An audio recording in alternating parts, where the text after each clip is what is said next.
Hello, everyone. Welcome to episode 5 of One Step at a Time with Charlie Chen. And today we'll be talking about friendship and hopefully communication.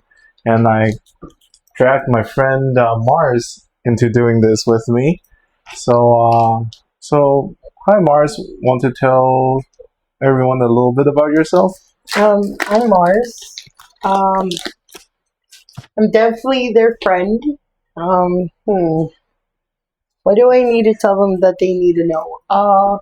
We're in my apartment and we're gonna do some cool stuff with grilled cheese, Well, yeah, and then you have to tell them about. but I don't know if it is still grilled cheese if I add bologna into it, but Well, like, that go makes on. it a bologna. Sandwich at that point, yes.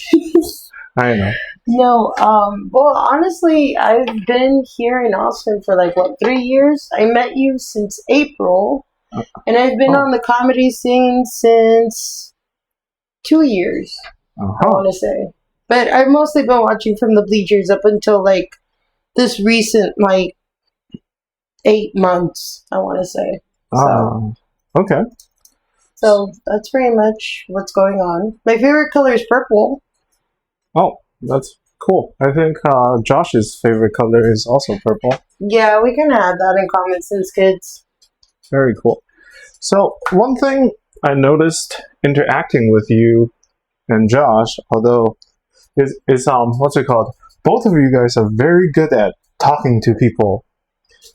And and I'm not saying this as it's bad. It's more like I myself am an introvert and I struggle with talking with people. So, like how do you go about whenever you meet someone new? Like how are you able to carry on the conversation? Well, for me, it really depends. I think it comes down to the key points of the different things that people talk to you about. Once you realize that they have some common ground with you, you kind of work towards their interests and you kind of play this back and forth game. It's more of not only getting them to get to know you and your important aspects, but also in general is to figure out how to keep the conversation going. Kind of like when you light a fire, you do the whole thing for it. The triangle? Yeah. Right. And then you try to keep it from going out. So you're kind of always fanning at it, seeing what works, seeing what doesn't. So it's kind of like that. But it really does take, specific people to do that. Because as friendly as me and Josh are, it's I think it's only specific people that really get us going to the point that you see as loud. Although it's very common, but it's specifically. Yeah. And God, that sounds really contradicting, but it's not everybody gets us this wild up. but you guys tend to be more successful than not. Yeah. Yeah, I could see that. But you also if you don't take the chances, then you don't get the thing, Well, that's it's true because I think about in our scene, I talk to other comics, and sometimes I would just say hi. I don't even get to how are you doing. I'm just I think I just says hi, give them a hug, and I move on. And I guess a part of me does want to know, but another also part of me is I don't know what to say beyond just saying hi to people, and I guess if I say it out loud like this, it actually feels really awkward. and it's not that I don't like hanging out with people, but being an introvert now it just sounds like an excuse, but I only have so much energy to talk to people, so I don't let it run when I can. But I feel like it's something that I can work on though. Well, honestly, it's you've just mostly been the lovable goof at this point, so it's everybody's just kind of oh, okay, well, yeah, but this is because I know you. With people, I know, I feel like an extrovert, but with strangers that I barely know, it's draining because I don't know how honest I can be, or if I should like talk about my interest, or should I just keep listening and things like that. Like um because what ends up happening, it's like I feel like, and you can correct me if I'm wrong. It's like a good communication between like new people, right? It's almost like it should be a back and forth, right? But growing up, I've been trained to be a good listener, and being a good listener, then sometimes I just listen and I say, "Go on, oh, tell me more about this." But then I never got to the point where I talk. So it feels like it's either that, or I get really nerdy, because like one thing I can talk about is nerd stuff like video games, card games. I will talk about strategies and all the intricacies for hours, and people fall asleep by the 2 minute mark. So so it's like, so there's always this little like barrier when I try to talk to people. I think it just depends. I think the fear of the barrier also keeps people from like being themselves and doing their thing. Okay, of course, mind you, I know you. So when I say this, I mean it in the sense of like, when I mean like don't overshare, Mm-hmm. I also mean like in the sense of like you can't just go up to people and double whammy them with like random things that might actually be insulting, and you're just kind of like, oh no. But I think overall, when it comes down to it, it just really depends on like the topics and like engagement you want to try and do with them. I like to get to know people for information wise. Like I like to get to know where they come from, what they're doing here, goals and aspirations, why they decided to like join comedy. There's a lot of different questions I want to get to know people from. In general, although some have been horrible to me, I really like humans. And I'm very curious about them. So sometimes my brain map is very different from others. And I don't mean it as in like I'm not like other girls. I just mean it more as in like I kind of lost like the love of life very early on in life. Like when I was like, I want to say in my early 20s, it was very difficult to keep myself like wanting to continue to keep going. And then I started doing this thing where it's like, well, what if my perspective was of just a weird alien that doesn't know what is going on, but is very curious about humans? So Okay. I decided to overall just put myself 3 possums in a trench coat, a weird alien that doesn't get it, and just go out there and just kind of like fall in love with people, fall in love with life, and just figure it out. That's mostly how I see it. Because it's like in reality, I have like this weird feeling of like not everything's forever. So might as well make the best memories you can. And if it means having to stir the pot for the plot, make it fun. You know? Like it doesn't have to always be so draining. It could just be fun for you too, you know? I don't know. Like it's I feel like I need more cheese. So I'm gonna add another slice of cheese. But let me think. And I sort of get that too, because like, but well, I mean, before I talk about mine, what I really like about what you just said is you pretty much like look at every person almost as if like someone that you don't know anything, and so you don't assume, right? And it's that I really like, because that way you can sort of give everyone a fair shot to like try to understand them rather than make assumptions. pretty much. It's one of those things where it's like it's easier for me to get mad and bitchy than it is for me to start hating people. Once like that goes on, it has to be something terrible. But it's like it's one of those things where it's like I feel like I really need to understand what's going on and communicate before I can start closing doors. You know what I mean? Like it's like benefit of the doubt is always good, and especially when it comes for communication Let and me go friendship. grab more cheese. But Let me go grab more cheese. I'll be back. you're fine. Funny enough, the fridge is a prop. It's completely fake. Oh, is it? Yeah, it's a cardboard box. Oh, I didn't know.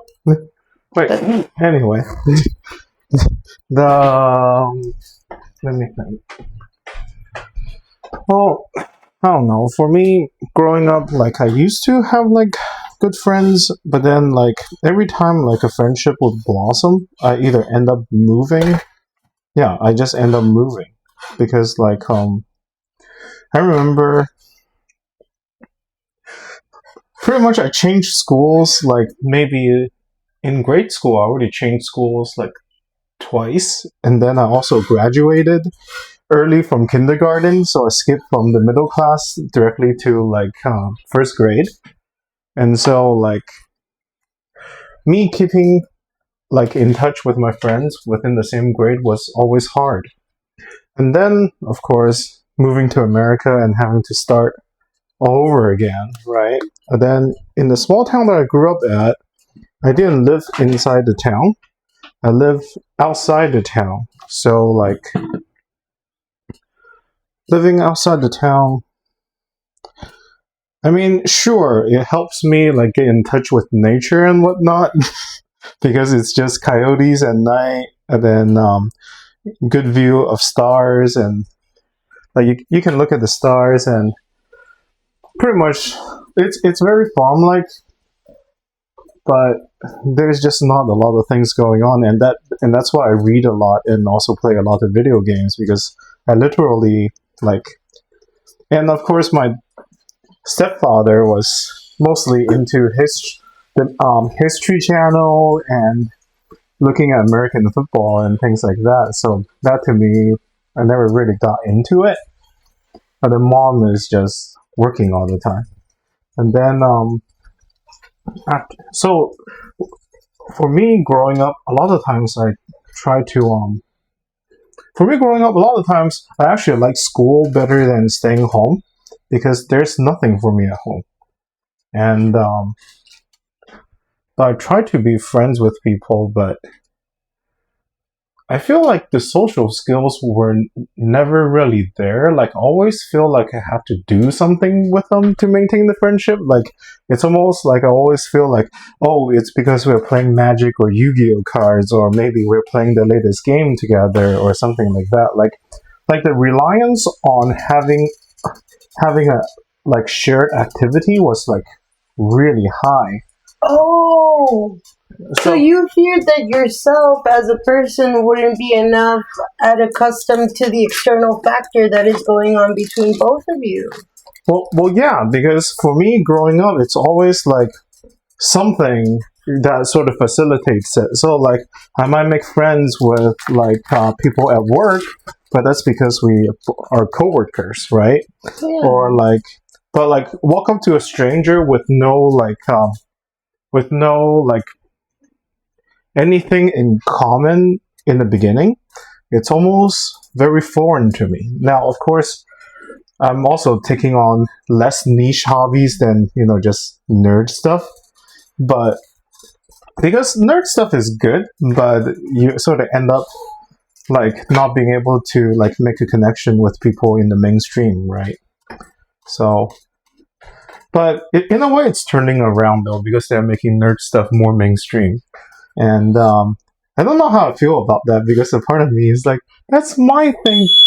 Oh, It's okay. oh, here we go. Um, oh, well, life happens, I guess. Did I turn on fandom? Let's see. It is.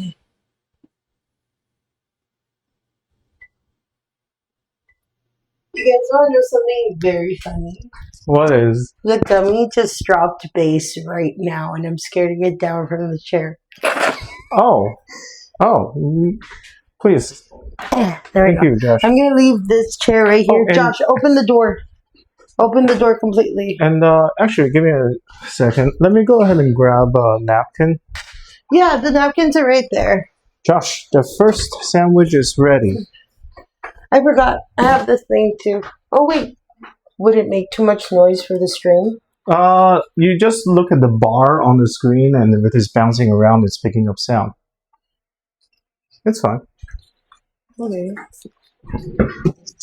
You okay? Here, let me move this thing. Wow.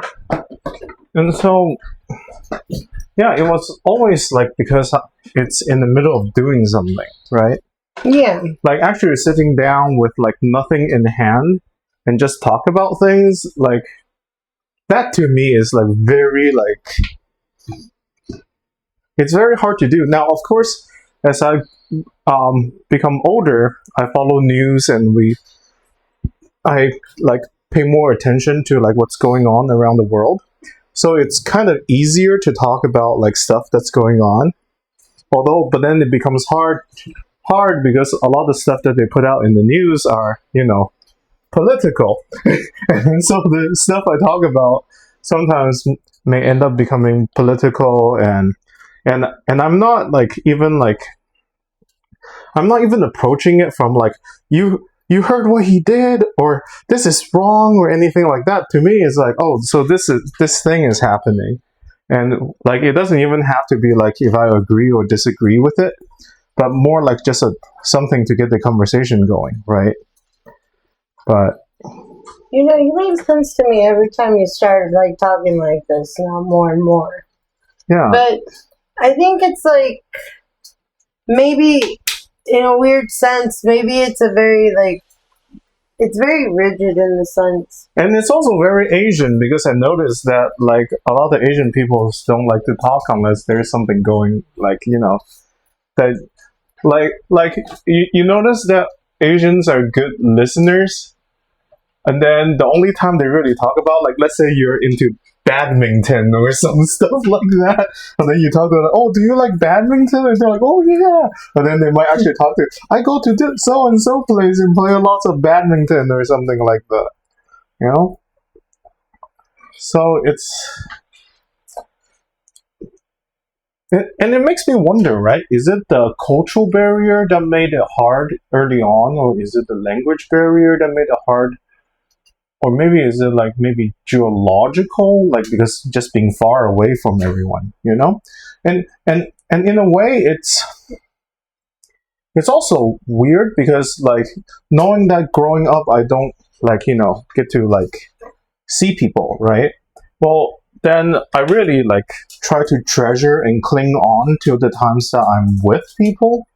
But then it's more than the normal amount. So sometimes I'm like, if it gets serious, I end up like seeming clingy to people, Yeah. And sometimes I might, because like in a way it's like comedy where like sometimes people are afraid that the room is like silent and there's no sound, because it's like, oh, there's no sound, so it must be that I'm doing a bad job, or like nobody's enjoying this is awkward, right?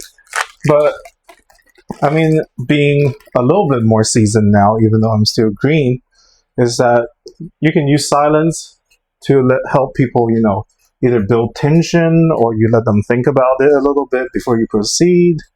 Because, just being tickled nonstop with no resting point can be exhausting. Yeah, but like, of course, all that aiming to miss by a little bit. Yes. Okay. And it's strange too because it's like from where I come from, it's like, no, like you make sense.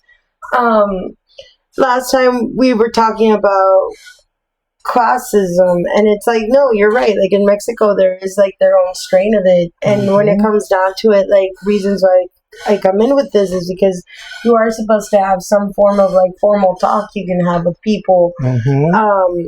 I used to go to these types of like formal parties, and like I remember my mom teaching me about how to make friends. And one of those things was literally like, oh, you need to get people for convenience sake. You need to like make sure like you can get what you need from people. And it was like this type of like convenience talk of like you're only friends with them because of what they have provided for you or what you could provide for them. Yep.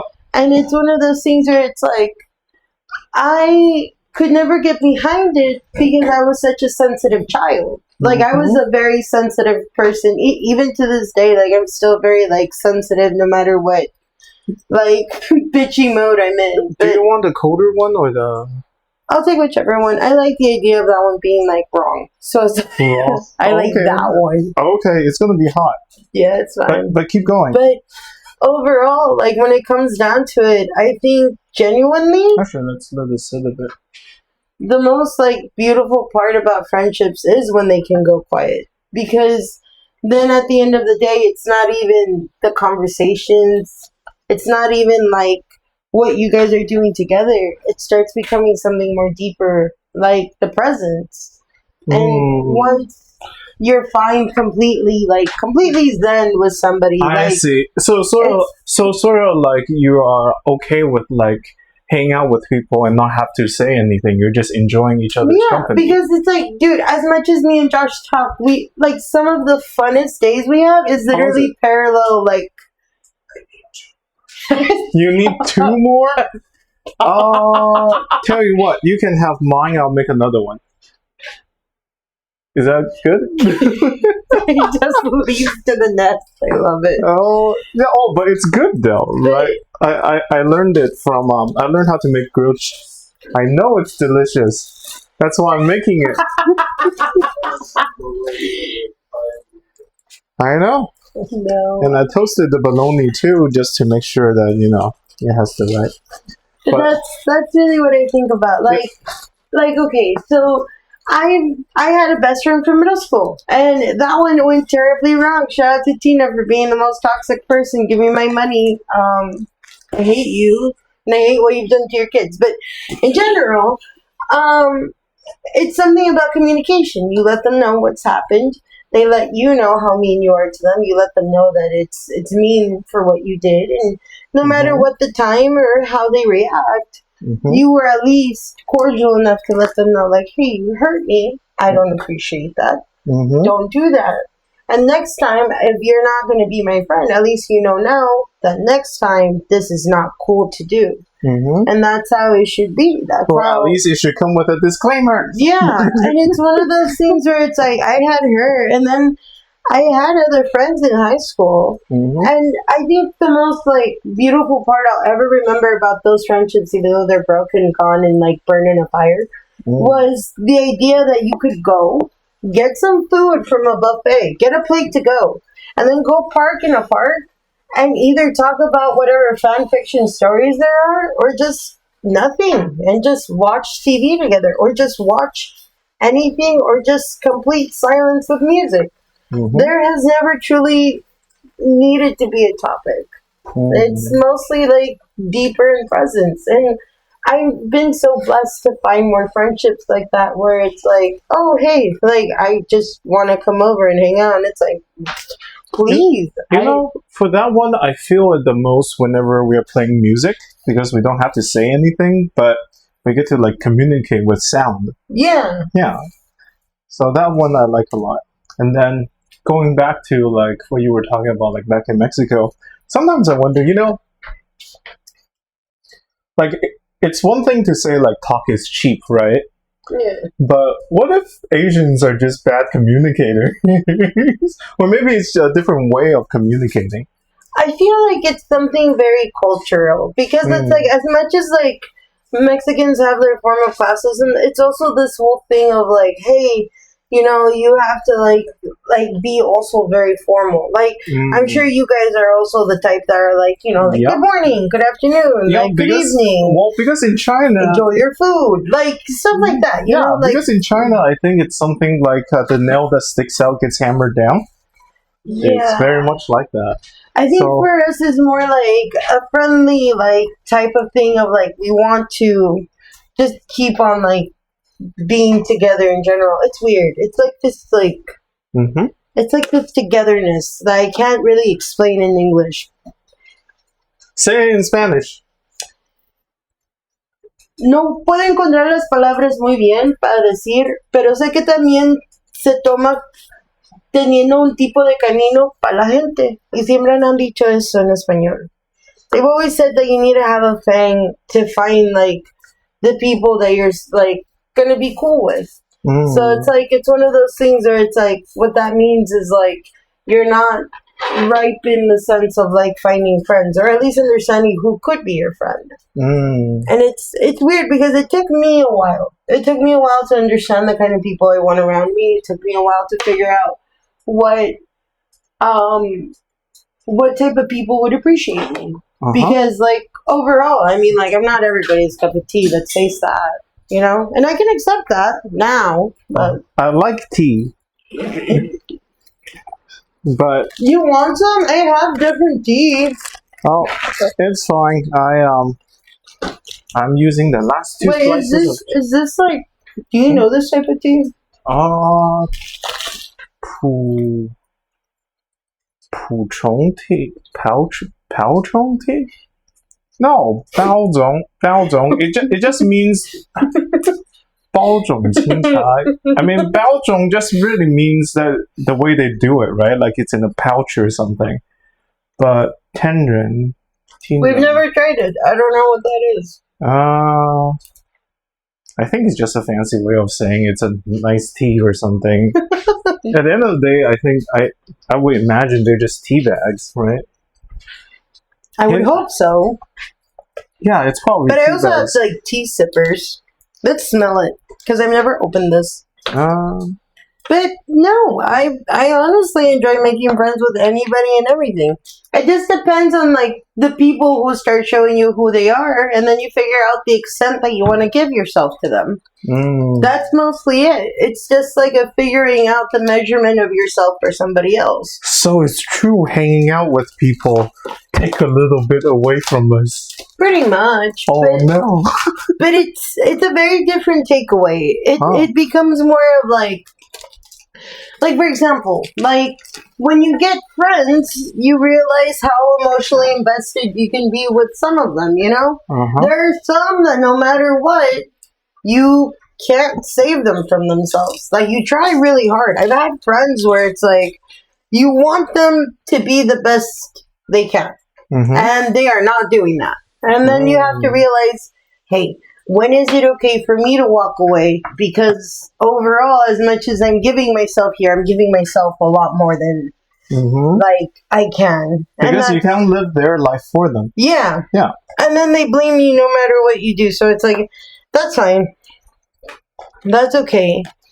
But you also have to realize that you yourself, it's like, you know, you're somebody. And you have to take care of yourself too. So that's how it's like. Can you smell it? No, because you have to open it. Now, speaking of eggs,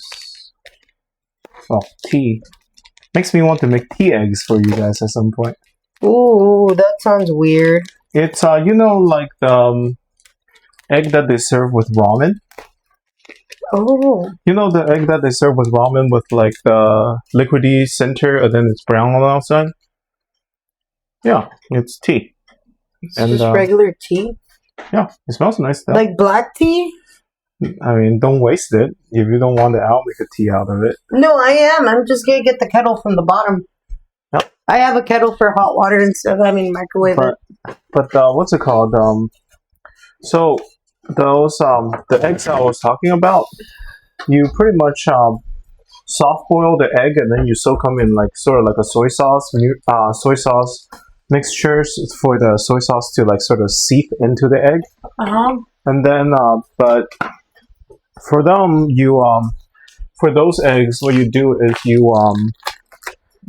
you sort of poke a hole at the bottom of the egg in the beginning and then you peel off the skin completely when you soak it in the soy sauce.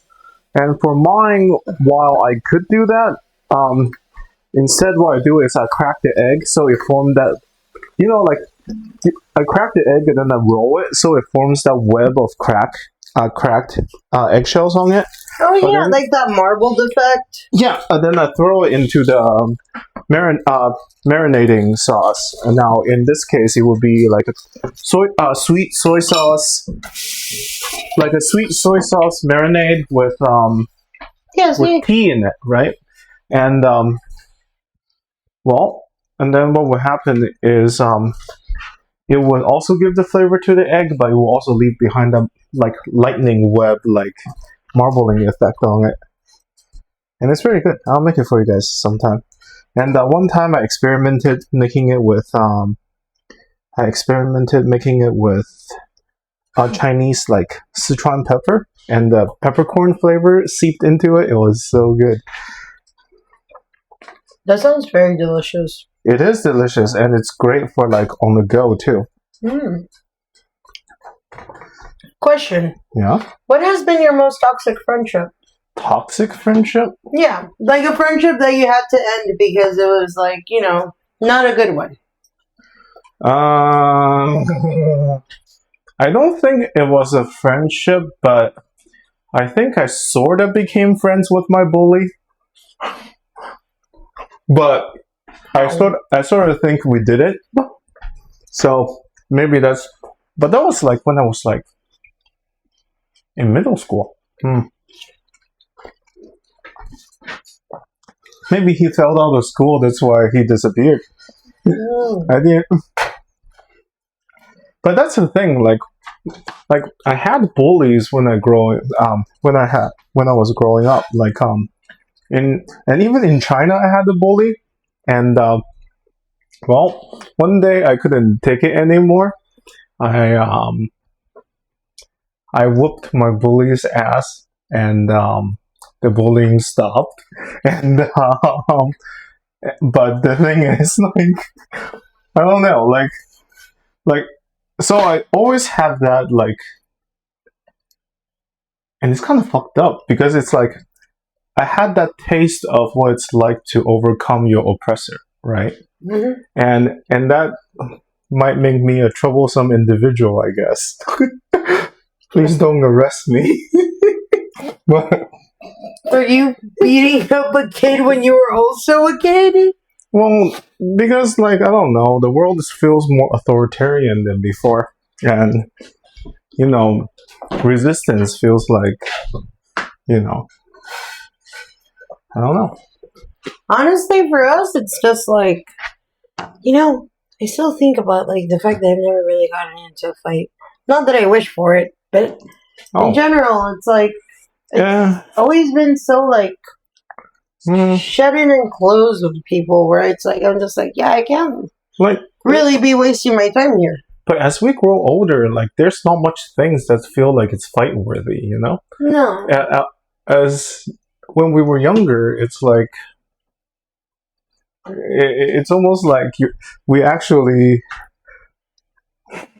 for lack of better words, it's like believed in. Well, it's not a lack of belief in honor, but like believing that honor is more than what it is, So when people throw insults, it's almost like you feel like you have to defend it with your life or something like out of a movie or something like that. Well, anyway. Well, no, I get that completely because it's one of those things where it's like I feel like children, young adults, you're still maturing in your own type of emotion. Yep. And you have like this weird center of self to begin with. Mm-hmm. Okay, well, I think we're at a point where it's good to stop, but we can't just end it without the cheese pool, I guess. So, here we go. Does it look cheesy? Yeah. Ow, ow, ow. The gooey cheese is burning me, but yeah. But there we go. So, well, anyway, ow, that hurt. But anyway, see you guys next week.